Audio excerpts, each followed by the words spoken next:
തമിഴ്നാട്ടിലെ തഞ്ചാവൂരിലാണ് ലോകപ്രസിദ്ധമായ ബൃഹത്തേശ്വര ക്ഷേത്രം സ്ഥിതി ചെയ്യുന്നത്. AD 1010 രാജരാജ ചോളന്റെ ഭരണകാലത്ത് നിർമ്മിച്ച ഈ ക്ഷേത്രം ഏകദേശം 35ഓളം വർഷം കൊണ്ടാണ് പണി തീർന്നത്. ശിവനാണ് ഈ ക്ഷേത്രത്തിലെ പ്രധാന പ്രതിഷ്ഠ. ചോള ഭരണകാലത്ത് എത്തരത്തിലാണ് ഇങ്ങനെ ഒരു അത്ഭുതം നിർമ്മിച്ചെടുത്തത് എന്നത് എന്നും നിലനിൽക്കുന്ന ഒരു ചോദ്യമാണ്.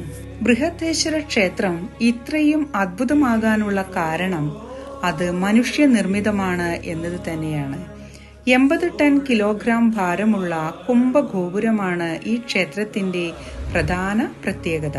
AD 1010 എങ്ങനെ ആ ഒറ്റക്കൽ മകുടം ക്ഷേത്രത്തിന് മുകളിൽ കയറ്റി എന്നത് അത്ഭുതം തന്നെയാണ്. 2 പ്രധാന കവാടങ്ങളാണ് ഈ അമ്പലത്തിൽ ഉള്ളത്. പ്രധാന കവാടങ്ങൾക്ക് ശേഷം 25 ടൺ ഭാരമുള്ള ഒറ്റക്കല്ലിൽ തീർത്ത നന്ദിയുടെ വിഗ്രഹം ഇവിടുത്തെ മറ്റൊരു സവിശേഷതയാണ്.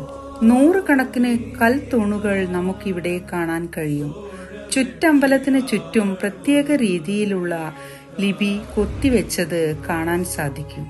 ചോള രാജാക്കന്മാരുടെ കാലത്ത് നൃത്തത്തിനും കലയ്ക്കും പ്രാധാന്യം നൽകിയിരുന്നു എന്നതിന്റെ തെളിവാണ് ഇവിടുത്തെ വിശാലമായ മണ്ഡപങ്ങൾ.